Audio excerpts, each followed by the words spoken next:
Welcome to the Northern Premier League Fans Podcast. I'm Richard Watts. Joining me on the programme today are Ratcliffe Borough fan James Hayes, AFC Fylde fan Martin Benson, Stocksbridge Park Steels fan Martin Salkeld, FC United of Manchester fan Steve Wood, and North Ferriby United fan Shaun Harris. So we'll start by having a chat around the bank holiday weekend games. We'll work from the top of the league downwards. If I come to Steve first, if you had a cracking win at Bradford. Top of the league, eh? Yeah. Top on what we've got here. Yeah, it's as near as we're going to get, I think, anyway. Yeah, a strange game. A very strange game. And what do you make of Bradford? I saw them at Ferriby a few weeks ago and I thought, they've got a couple of good players, Marshall and O'Brien, but I thought they really lacked in front of goal, and I'm surprised they're as far up as they are. Yeah, I think that's a fair assumption, really. We've played them twice this season, and it's been 5-2 both times. So we put 10 past them. Yeah, I didn't think they were as good as I thought they would be, because the team is in the playoffs at the moment. They looked okay going forward, defensively wise. They were very, very poor, really. You must quite fancy that playoff position with Manchester. I think you're probably about favourites, I would have thought, to get that fifth place. I think outside that top three, I think all those places are up for grabs. And this season shaped up for us exactly the same as last season. We had a pretty average start, and then once Christmas came and went, I think it was 25 unbeaten, which got us into the playoffs last season. And it's shaping up similar at the moment, but I don't know. I think there's a lot of decent teams up there. The league, probably other people will agree, teams can take points off each other, and they are doing. And I think even now it's still too early to make any bold predictions, really. Yes, that's right. I totally agree. Do you think Chester and Northwich are pretty much nailed on to be 1 or 2? I think Northwich might pay the price for that. -3 might cost them. Yeah, possibly. Manchester, to me, look a real strong team. They look like Halifax, apart from they haven't got Jamie Vardy. That's true. But we haven't played Ensford yet at all, so I don't know how they're shaping up. I think the top three are out there on their own. I think they'll just contest those top three places between themselves. I wouldn't rule Ensford out of anything yet, but it's looking Chester to lose, really. What's going on here? We still got later the I saw Chester play a few times last season. I saw them play Lee, and I saw them play at Curzon, and I've got to say they were poor in both those games. And I think for the team that they had last year, for them to only win it on the last day of the season, I thought was pretty poor for them, to be honest. It was, but both times we played at their place and ours, they put an absolute performance. And then if I come down the league a bit further, we've got then we're down to Ferriby. What do you reckon, Shaun? Especially, after the start we had, things have definitely looked up. I think the game Monday works up. I think Billy Heath in his paper comments he put in beforehand, he said that some of the teams in the league, especially when you've got like Chester, Hensford and all them at the top, he said Worksop is one of the hardest to play. The way that they compact themselves away from home, make them hard to beat, and there was the same when Ferriby played down at Worksop, they were hard to beat. So I think the bank holiday draw was a good result, to say the way we'd started, and I think it shows forward quickly. Yeah, I think like ourselves, they've improved tremendously. I thought it was two good sides who cancelled each other out. Oh, definitely, yeah. I thought we just shaded it, but I wouldn't have any complaints about... Oh, no, not at all. I think a point's a fair result in the end, as you say, Richard. It was two teams that were trying to play the same way, and in the end, no one could break through, so I think a point's a fair result. Yeah, and I think Billy Heath's doing a terrific job. I think the current Ferriby side is better than the ones that's got to the playoffs the last 2 years. It's just to take 6 out of 6 defeats in September. Yeah. Puts you too far off the pace. Of course it does, but yeah, I agree. I think and the squad is, even with the players that were still there under your previous managers like Allison and Anderson, like Bradshaw and Bowden, that they've all to work for each other instead of trying to be the individual players. They're all as a team. I think Billy's really got them playing as a team, which is good to see. I think Greg Anderson's an outstanding signing. I think he looks a real good player at the back. Yeah, I must admit I was impressed with Anderson, especially after rumours had it that he was only meant to be a loan signing, and then Halifax admitting he could come permanently, I think was a whole club, to be honest. Well, I'm just happy that we're finally, well, we've done it once before, we're going to get there on a Saturday afternoon, weather and fingers crossed permitting. Yeah, that would be nice, yeah. That'll be good. For every division, On that one game at Ferriby on the Saturday night game, but a night game. That's right, we need the big crowd. So, Yeah, we do, yeah. To the FC Manchester fans is we had 500 against Chester. I'm sure FC Manchester can beat that. Yeah, easily. On a Saturday, yeah. On a Tuesday, I'm not so confident. Yeah. I've only seen, obviously, Ferriby play once this season. It was the game at Staley Bridge, if I remember rightly, right at the start of the season. Yeah. If I remember rightly, was it 6 something 6-3 it was, yeah. 3.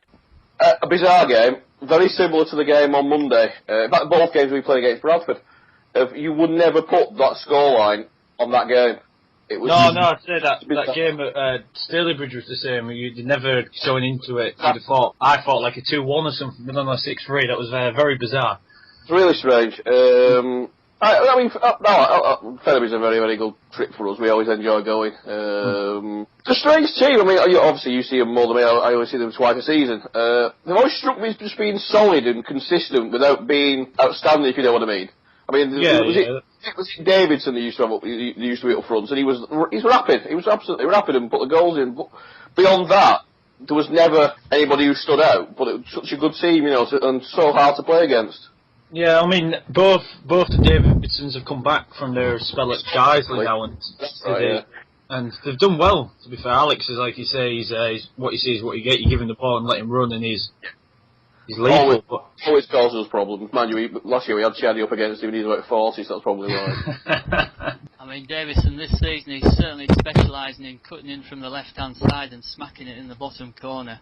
One of these right-footed players playing on the left-hand side, and he really is effective. Is that a good decision, Billy Heath, would you say?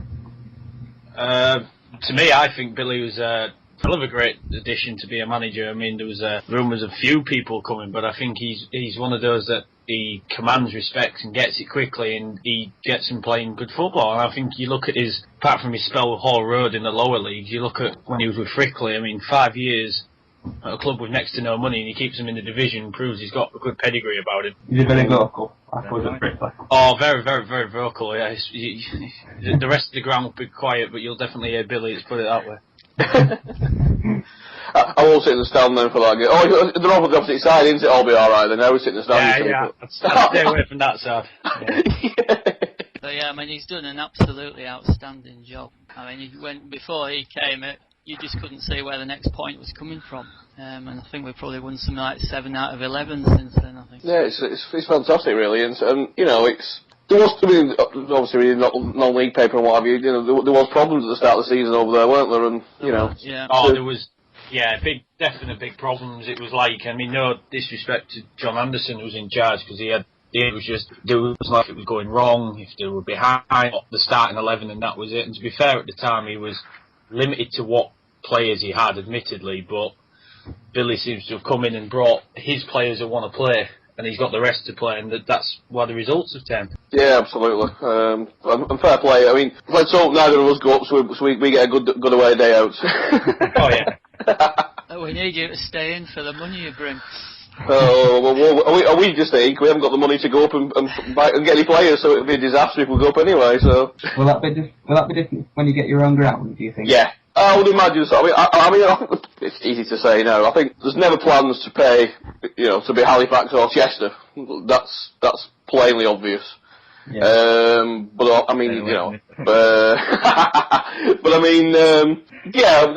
could up the budget a little bit. I mean, the budget does get upped every season, but it's nowhere near as high as what people probably think it is. And because purely because we can't afford it to be.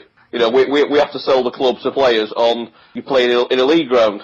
Every other week in front of 2,000 fans at home and 700, 800, 900, 1,000 away from home. When the ground's built, whichever's the correct term, things will change, and then we may be able to kick on a little bit more. But I think most people are happy where we are and what we're doing, really.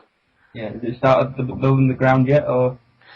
No, there's still some money to come in yet. We have I don't know if you probably saw the community share scheme that we launched. The problem with that is once the 10-acre lane got knocked back, all the money that was put into the share scheme for that had to then be signed over. It can't just be transferred over. Yeah. So we're waiting for some outstanding on that, and then obviously once that comes in, we can look at the grant funding, the development fund that's been running since the first season, which just shy of that. And we aim for 500k in it. That's up to about 600, and we've got about 425, 450 in it, so it's not too bad. And that's purely from donations and fundraisers and what have you, so it's getting there slowly. I think there's a few more hoops to jump through with the locals as well, but fingers crossed, hopefully in the next 3, 4, 5 months, the spades may well go in. Well, I think every team in this division likes you, so... Yeah, well, maybe not every team, but I think people like Charlie might have different views, but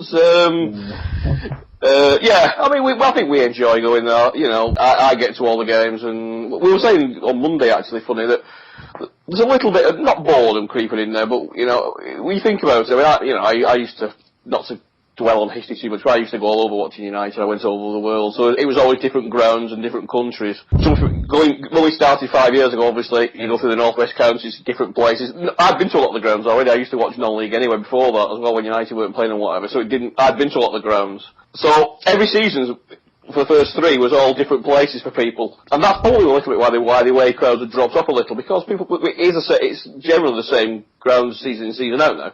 So a lot of our fans are having to get used to that a little bit more. But you know, we'll see what happens. I enjoy playing in it. You know, it's always a great atmosphere when you come. It's just completely different to any other game that you get. That's it. I think, like you say, I think we probably have got more friends than enemies around, which is good, you know, because that's what we're here to be, really. You know, we don't want to be enemies and compete with people. We want to be, you know, part of the league and join in, you know. Well, I mean, I personally, I like the things you stand for. How you were sort of formed against the Sky and the Glaziers. It's great for grassroots football. Yeah, I mean that's moved on now, and that's why, you know, the football side of things. When we talked about the budget before, it's not the be all and end all, because we try to be in the community and try and push that as much as possible. So it is more than just, you know, it sounds like we're trying to build it up to be something it isn't. It is more than just 90 minutes on the football pitch for a lot of us. You know, it is about what we can try, where possible, to stand for. You know, obviously, ESPN last year was a testing time for a few of us, but you know.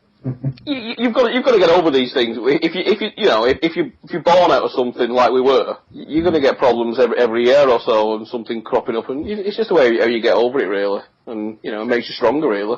Moving on to Martin, what about Stocksbridge? I see you had a good win on Monday. Are you going to stay up, do you think? I think we will. Since this manager's come in with new manager Chris Wilcox, who was assistant manager at Rochdale. I think a few of our friends down Division 1 North might remember him at Woodley Sports, and lost it, I think. But he's done well. We've played 7, won 2, drawn 3, and lost 2, I think. I think we should have lost. I think we should have won a lot more than we have. We've drawn quite a few games at home. But I think we will stay up, especially with the Buxton result. That was a fantastic result that we had. Yeah, and is that a lad from Halifax who was scoring your goals on Monday? Yeah, Scott Hogan, he is blindingly quick. I mean, his first goal, he just ran through the centre of the pitch, and they just said, after you, go and score, mate. I mean, it certainly is tight at the bottom, isn't it? I think Burscough are in trouble, aren't they? And I would think Whitby are. I'll be sorry to see Whitby go, but they've got a lot of ground to make up. It's strange with Burscough, they just get a win out every now and again from nowhere. Just no one expects it. Yeah, you couldn't have seen them beating Kendal on Monday, could you? No, especially not in the last minute.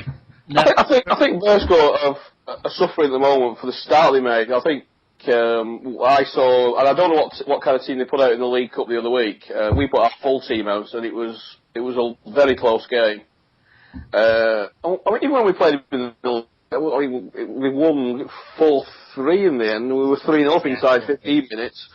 And I'll be honest with you, the first 15, 20 minutes, they didn't look like they played football before, and it was a completely different performance. That's probably their season in one game. Well, as well, isn't it, with the way things have been for them from the start of the season, playing away, home away all the time. It's just never easy. Yeah, absolutely. And you've got to feel for it. I mean, we've been there twice this season. I don't know if any of you have been up to Skem to watch them this season, if you've been up there. There's that, I don't know if you've seen the old couple who go around, and they go around with their marigolds at the end of the game, clearing all the litter away, and they're doing the raffle, and they don't see a minute of the game. It's the people like that you really feel for. Yeah, definitely. Yeah. I'm one of those people for Stockbridge. I just do so much for the club. And it's just, the new manager's come in and he just wants the players to appreciate what people behind the scenes do. Yeah. These people that run the club, if it weren't for those people, these clubs wouldn't be at this level. Well, I mean, even at our level, I know it's been said before, but I mean, even at our club, which people think, you've got full-time members of staff, and you've got a big flashy office, you've got an office and a mill, and it's like, we have 100 and whatever it is volunteers on a match day, and the match wouldn't happen without them as well, you know what I mean? I run a stall on a match day outside, trying to raise money for the development fund. I then run in, I write a match report, I then run down to the tunnel, and I'm interviewing Margie for our radio after the game, you know what I mean? And people don't realise, behind every match at this level, there's a band of people who are making sure it goes on, really. Yeah, again, I'm one of them people as well. I'm mainly the PA announcer, but at the same time, it's running all across the ground, making sure the ball boys do the job, and just generally, if you, in an accident, you've got to be first on there, first out, helping with a raffle, behind the bar. I don't think it's a job I've not done at the club this season, including ringing for coaches and ringing players at the moment. It's an hard thing to think about at this level. It's unbelievable. I mean, I'm down at Gig Lane at usually 11:15 every home game, every Saturday game. Exactly, and people don't. I don't think people believe. People who don't watch non-league football on a regular basis probably wouldn't believe there's people that early beaving around. It's unbelievable. It really is. But that's what that we do it because we want to do it, and we all believe in what we're doing. As well as that. I get laughed at it even when work on a Monday morning while we get on, or we got beat. Why do you bother? I love it. They say at the end of the day, name another club where your goalkeeper will sit down and have a pint with you after the game. Exactly. And it's why we're all in, isn't it? I mean, I'm still fairly new to non-league, and it's I gave up. I was a season ticket holder at a Premiership side for quite a long while, and not knowing what day you're playing on and the travel and everything just got too much. Non-league it's just completely reinvigorated my whole outlook on football as a whole. And this level of football, I'd recommend to absolutely everybody. I think all Premier fans should take a time and just go to a club near them and just see what grassroots football's like, because the standard nowadays is excellent. Yeah. Yeah, well, hopefully that day at Chorley, because Chorley have got the Blackburn fans are going to Chorley on Saturday when they they're away in the FA Cup. Yeah, that's right. And hopefully they'll pick up. I mean, Chorley, to be fair, are doing okay for fans the last couple of seasons, so hopefully they'll pick up a couple of hundred more, and they'll be probably averaging near 1,000 then, which is superb for a club flunked in between Blackpool, Preston, Bolton, and Blackburn and Burnley. I mean, the attendances have been terrific, haven't they, on Boxing Day and New Year's Day? And was it four-figure attendances in the Premier Division? Absolutely terrific.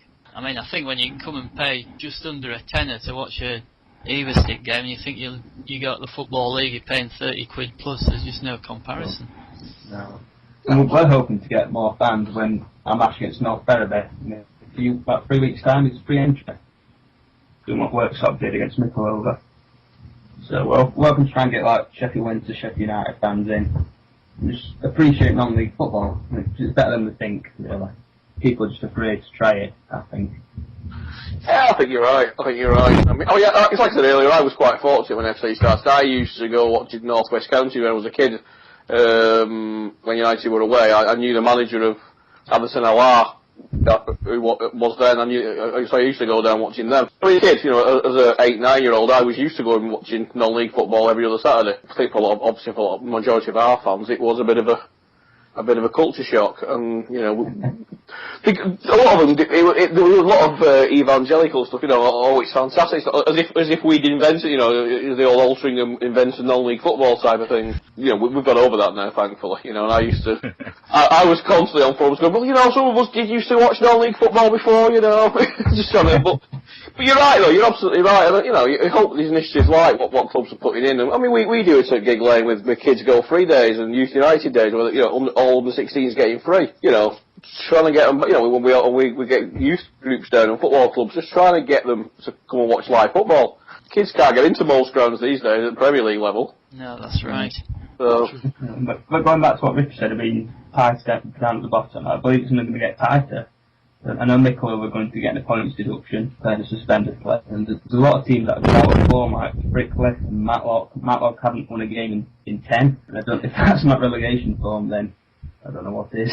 Yeah, I mean, I've got the table in front of me. There's a lot of teams down there you wouldn't necessarily expect to be there. I thought Kendall would have been down there and Stafford. No. I thought Kendall were going to. That's United, a big shot down there for me, to be honest. Yeah. I mean, depending on what you listen to, we'll use the word allegedly. Lee's having some issues up at Kendall financially, as many clubs are, and that could be a real tough one for him. It's not a huge squad he's got there. He's got some quality, but as you say, the results haven't gone for them this year. No, they does again at their place like they always do. But it must be difficult for him to attract players up there, really, because there must be a lot of travelling. He mustn't have a huge pool in Cumbria to select from, really. No, and you're right, because talking to the lads at Lancaster and even some of the lads that have been to us, those around the Barrow area, you've already spent an hour getting down that way, wherever you're going, so they tend to stick up in, that side, West Cumbria stays there. Yeah, exactly. Not a lot of lads want to travel all the way up to Cumbria if they're northwest based. Yeah, exactly. Right, moving it on, if we come down into Division 1 North, it's looking pretty good for Fylde.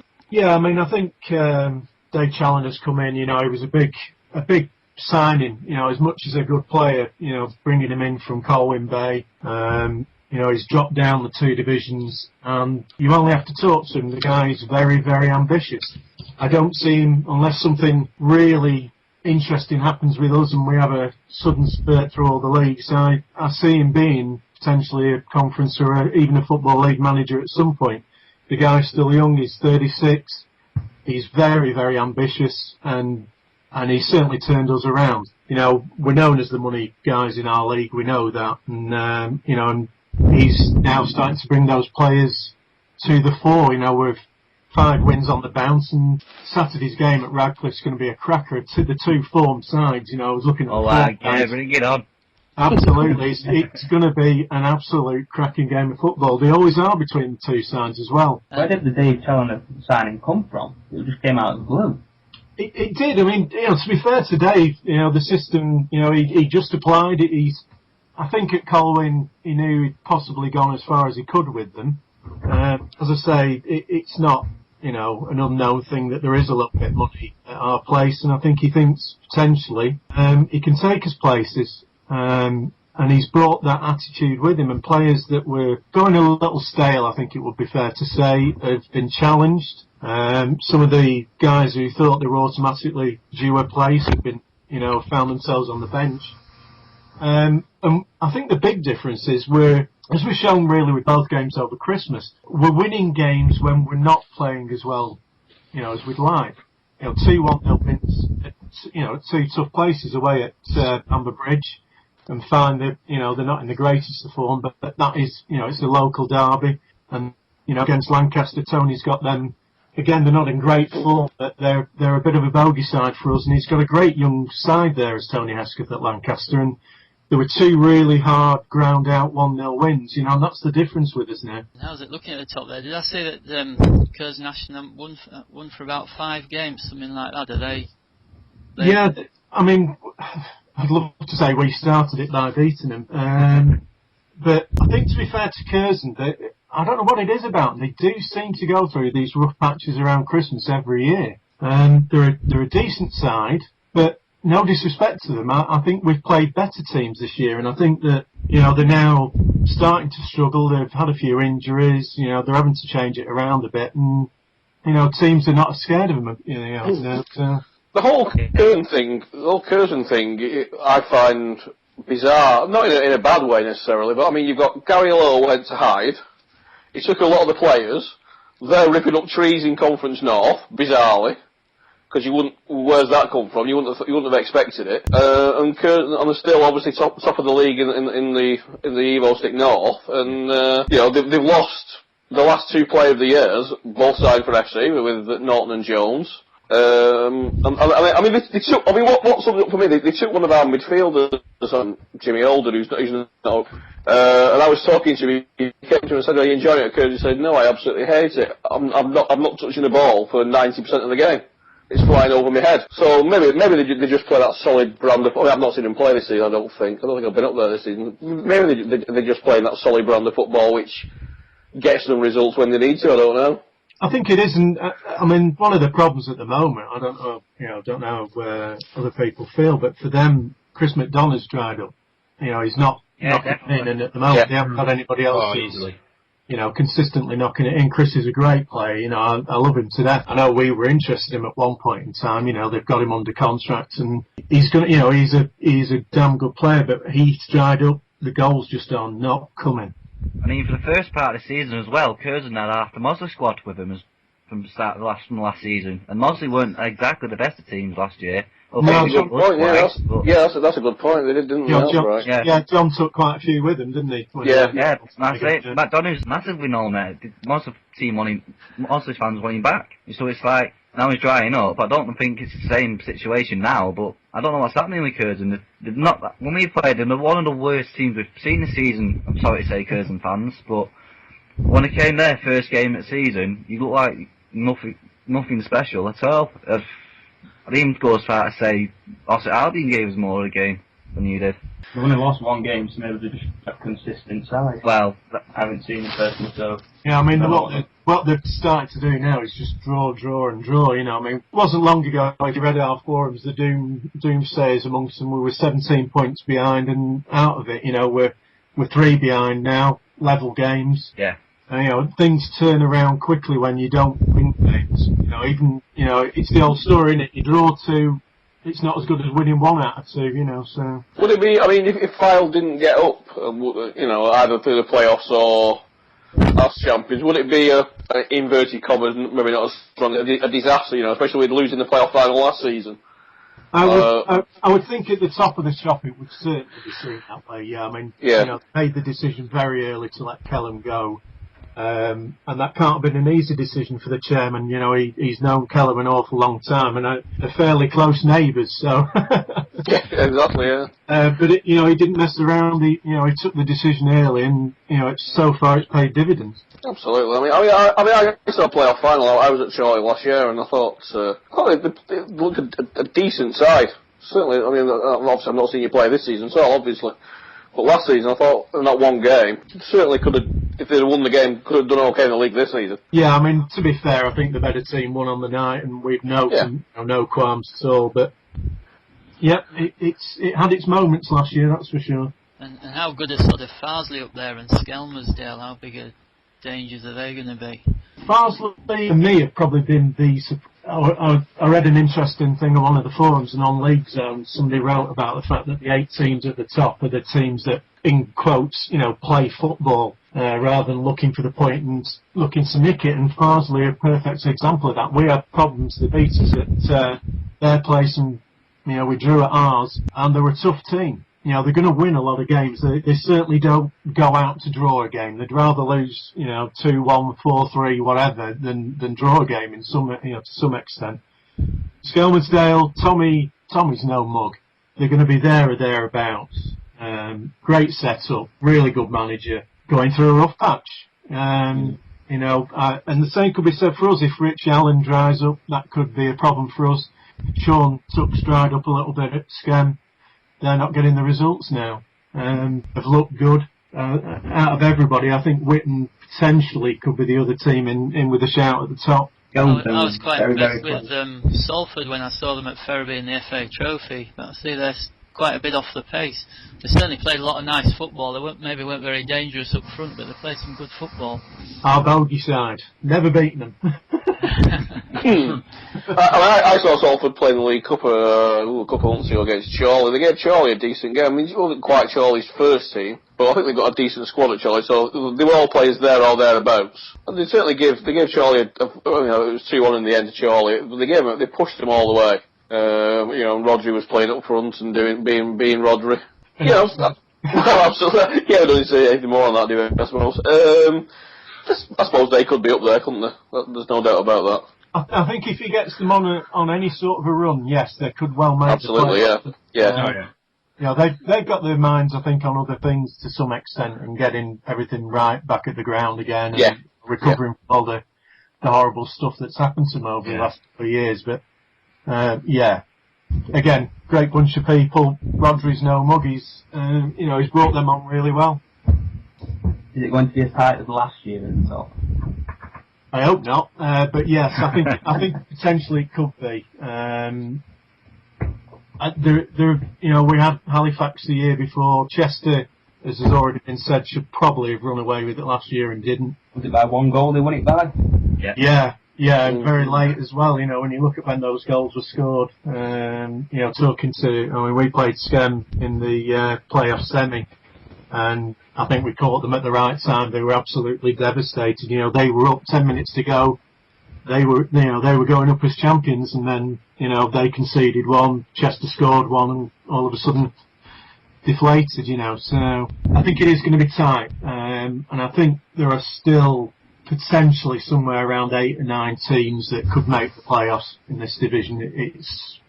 There's some cracking games ahead. At the bottom end, there's Wakefield towards the bottom. I don't know what they've obviously got major problems. I don't know what the latest is with them. I think it's a great shame. Remembering back to sort of when Emily were on the rise, it's a shame the way that's all panned out in the end. It is, and it's affecting all 3 teams in that area. To be fair, Town went down, Ossett Town went down, Ossett Albion. I hate to say it, they're a lovely club, but at the bottom end of the division at the moment. With Town sharing. Is struggling. It's and Ossett Albion are suffering as a result because they've always got somebody against them on a Saturday. So their crowds aren't great. And Wakefield, as we know, as you say, there are problems. They're going through managers quicker than some of the lower division sides. And it must be really tough. It must be tough to attract players and tough to keep the ones you've got, has been proven. They might, whether they've enough points already to keep themselves clear of Camel, I don't know, but I think Ossett Albion, now they're only 3 behind them, I think Wakefield could be in problem. As James has quite rightly pointed out, I've moved on without discussing Ratcliffe. So, James, the floor's yours. Nothing unusual to me, don't worry. Coming back to Salford, when everyone's saying just that they're not that strongest, they must have been saving it for us, because on Boxing Day they just turned us over in the second half. It's one of the results we weren't expecting. One of the games called off the week before, we went to watch them against Mosley, and Mosley looked the dominant team, yet Salford managed a 4-0 win. It's just a tough time. I think it's more the cups we're concentrating on this year. We had a good, decent FA Cup run, decent FA Trophy run. We're still in the Lancashire Cup after knocking 2 conference sides out. It's just a weird time. Just hopefully, with this form coming in, with a few wins, it's going to be the second half of the season, especially with the goals drying up at the very start. We've got Dennis Sheriffan on loan before the Harrogate Railway game, and I think that's a key point of our season so far. Going away and winning 10-3. Bad enough, usually ground we lose that as well.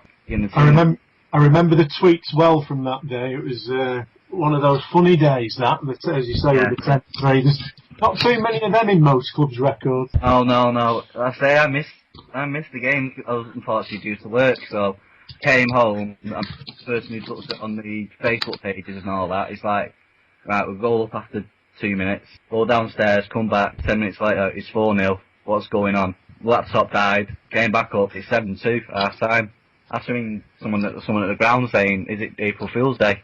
I'll tell you what, I'd have been sacking the manager with that second half performance. Shocking. Only 3. Tell you. Found with that 3 was a match trick as well for them.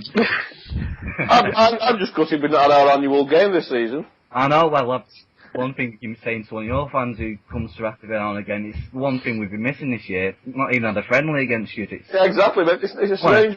What's going on? I'm sure we'll sort that out in summer. Yeah, well, obviously, I think we're first down at list, aren't we, for your new ground? Well, you or Wimbledon, one or the other. Moving on, Jan, went away to Woodley Sport in the first match of January. Again, the ground, I don't think anyone in here's got a good record there, have they? No. 2 games, 1 win, 1 loss. Yeah, 50-50, I'll give it. We'll have that one. Fair enough. Well, like I said, the surface, the usual what gets us 4-0 last season. Went there. We weren't the best of teams, but we come away with a good 2-0 win. Ben Walton's starting to get on his form now. Steve Burke, who got from Crawley at the season, he's starting to come into form. The only main concern for us is the lack of the squad. We've lost about 5 or 6 players in the last 2 weeks, losing Andy Parry to Southport today. Steve Howson losing the 2 big players at the club, Simon Kelly and Martin Forrest. It's getting to the point now we're down to the second bones. And all the club's trying their very best to try and replace them players, but it's how fast we get them. It's not easy to when you lose a glut of players. Like it's just not easy to get them in, really, is it? Especially when 3 of them are good players as well. Exactly, yeah. You've signed Andy Bell, is that right? Yeah, we signed Andy Bell last week. He was on the bench for us at Woodley, but didn't come on. I've not heard much. Andy Closey really puts the ball up well. You know, he's got a good record. I think he'll do well for you. I just hope he doesn't do it on Saturday. Yeah. Well, I think he's down to start. I think I'm not 100% sure. Dennis Sheriff were there. I don't know if he'd still be playing, but yeah. Other than that, it's first time since FC United, and I've come to the ground and the gates are on the up. I don't know if something's gone on at FC United to pick a few fans away, but. Probably something's happened somewhere. Somebody got upset somewhere, no doubt. And that's good. You know, again, Radcliffe, it's one of them areas, isn't it? You've got so many clubs in the area. And not only that, you're not too far away from United and City as well. Exactly. Half an hour down the road. Exactly. Well, when we move out, that's one less in the area anyway. Well, from what I've heard, someone else moving into our area soon, so it's. Oh, right. So who's the winner on Saturday, Radcliffe or Fylde? I know Dave Challen has taken it really seriously. He's had Radcliffe watched a couple of times. You know, he knows that you're on good form. You know, it's not a game we're looking forward to in many ways, but you know, in the same way, I'm sure Benny's looking at it. You know, it's a chance to put one over on a team in good nick, and you can never do any harm for confidence when it's like that. Well, the confidence is going to come into play because over the next month we've got all the top 8, Wakefield, Ossett Albion, and we've got Kendal in the semi-final of the Lancashire County Cup as well, out on the neutral ground. So it's as many points we can get out of this month, go away and then go play at the grounds we usually win at, hopefully with the confidence to get the points. I mean, with enough games in hand to realistically start to put in the 10th, also not at the playoffs, but maybe a top 10 finish. Yeah, and you always give us a good game, you know, which is, as we were laughing about, they have always been pretty good games for two teams. So. I mean, we laugh about that in the clubhouse afterwards, how some of the away teams come to the fans. You always give us a game.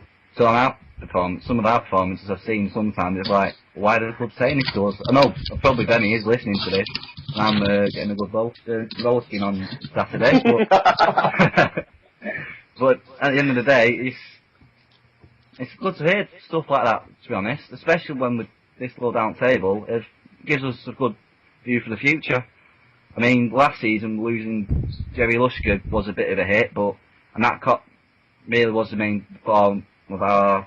I can't really what to say about that. Losing Roscoe as well, losing Ali Brown at the start of the summer, both to Charlie. I think it's just only ways up at the moment. Just got to keep getting grinding the points out as much as we can.